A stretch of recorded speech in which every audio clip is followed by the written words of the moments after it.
Otro de los disertantes de este encuentro llevado a cabo en el Centro Universitario Chivilcoy fue el ingeniero Gustavo Ferraris, también del INTA Pergamino, y el tema que abordó fue la nutrición y la fertilización del trigo. Bueno, nos encontramos con un inicio de campaña 2016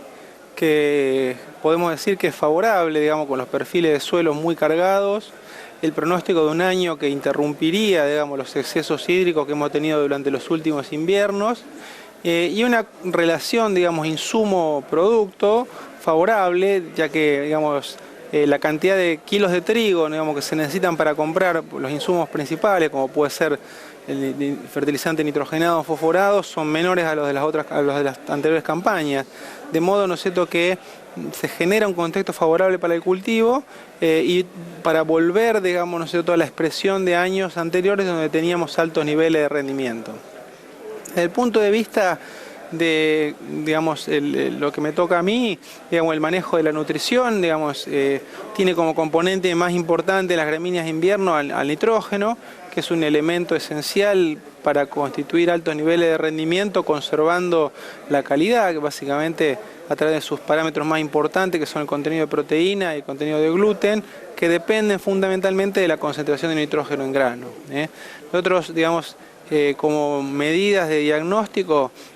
recomendamos en general la medición de nitratos en suelo, con un objetivo de reunir una determinada cantidad de créditos entre suelo y fertilizante, que para niveles de 5.000, 5.500 kilos, que son los objetivos que normalmente se pone un productor de Chivilcoy, requieren, digamos, elevar ese nivel de nitrógeno suelo más fertilizante hasta 150, 160 unidades. Hay medidas de apoyo, ¿no es cierto?, como por ejemplo la medición de nitrógeno anaeróbico, que nos permite también predecir la capacidad del suelo para mineralizar nitrógeno, y en función de eso completaríamos el ajuste inicial. Luego, ¿no es cierto?, nosotros estamos viendo desde el punto de vista tecnológico que la partición de la fertilización entre siembra y macollaje es una buena medida de manejo, ya que no solamente nos lleva a ser más eficiente con el uso de nitrógeno para rendimiento, sino que también en general se asocia a niveles de proteína un poco más altos, digamos, ¿no? Porque hay una mejor distribución a lo largo del ciclo de cultivo y menos posibilidades de pérdida por lisiviación.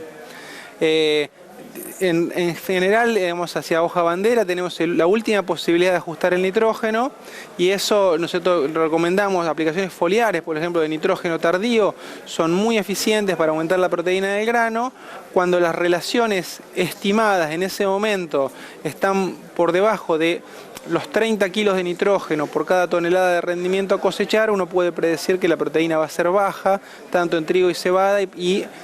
aún hasta hoja bandera vamos a tener un momento, la oportunidad de corregir esa disponibilidad de nitrógeno. En cuanto a otros nutrientes, fósforo y azufre ya son elementos no solo para el cultivo, sino también para la rotación, porque tienen una residualidad y una implicancia muy importante, digamos, ¿no es cierto?, para lo que es el cultivo de segunda. En general, digamos, un poco una de las cosas que yo presenté es que después de tantos años de hacer monocultivo de soja con baja fertilización, las campañas pasadas, las dos últimas campañas, hemos encontrado que las curvas de respuesta muestran incremento de rendimiento hasta niveles, por ejemplo, de fertilizante fosforado más altos a los que habitualmente agrega el productor. Concretamente, hasta 200 kilos de fertilizante vemos que la inflexión de respuesta no se da, es decir, el rendimiento sigue aumentando, e inclusive con las relaciones de precio actuales, niveles de 150, 200 kilos de fertilizante serían económicamente rentables. Evidentemente, cuando entramos de nuevo a las gramíneas, estamos volviendo a cultivos que son más exigentes que la soja en cuanto a nutrición, en una época del año donde también los aportes por mineralización desde el suelo son menores a los que podemos tener en los cultivos de verano, de modo, ¿no es cierto?, que digamos, es muy importante volver al concepto de que estamos trabajando con cultivos que nos deben dejar un poco de lado la rutina de la baja fertilización a la que el productor muchas veces se acostumbra haciendo solamente soja, digamos, ¿no? Pero afortunadamente nos encuentra en una época donde los precios de los fertilizantes están históricamente bajos, de modo que eso no estaría reñido con la rentabilidad del cultivo. Muy bien, eso desde el punto de vista de la nutrición, Gustavo, sería un poco la la recomendación de manejo y cómo asociamos esto con este ambiente, digamos, de un clima a lo mejor relativamente adverso, como se vino presentando hasta ahora, a pesar de que, bueno, en nuestra área, por ejemplo, el impacto no ha sido tan grave, ¿no? ¿Cómo asociamos esto, el tema de la disponibilidad de humedad, NAPA, como pensando en la próxima campaña? Bueno, una de las cosas favorables de los años con fenómenos del Niño es que nos deja un crédito de agua muy interesante hacia la campaña subsiguiente. Los cultivos de invierno realmente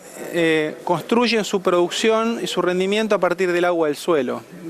Para los cultivos de verano ya esto se diluye un poco más porque básicamente la exigencia, la evapotranspiración del verano exige que haya lluvias periódicas, ¿no? Pero en el caso de un cultivo de invierno, realmente con poca lluvia durante su ciclo, si salimos con el perfil cargado, nos podemos encontrar con una buena producción. Como yo decía en la charla, el agua del suelo, digamos, no produce anegamiento, no lixivian nutrientes ni causa enfermedades, de modo que es muy favorable. Y es el factor, digamos, de producción que en mayor medida explica el rendimiento. Nosotros mostré yo en uno de los gráficos una correlación de 50% entre agua útil en el suelo a la siembra y rendimiento. Esto significa que nos está, digamos, la mitad del rendimiento es determinado por el contenido hídrico. De modo que este crédito, ¿no es cierto?, de agua que tenemos en el suelo es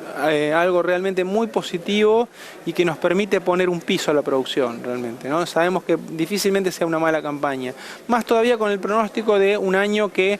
si bien son pronósticos, probablemente no sea tan húmedo como los anteriores, ¿no es cierto? De modo que es un escenario muy favorable, ¿no es cierto? Si nos encontramos con un año frío y seco y con el perfil cargado, realmente es la situación donde la eficiencia de uso de nitrógeno, ¿no es cierto?, se hace máxima, ¿no es cierto? Y bueno, en este caso, desde el punto de vista de la nutrición, sí, lo que podemos estar atentos a que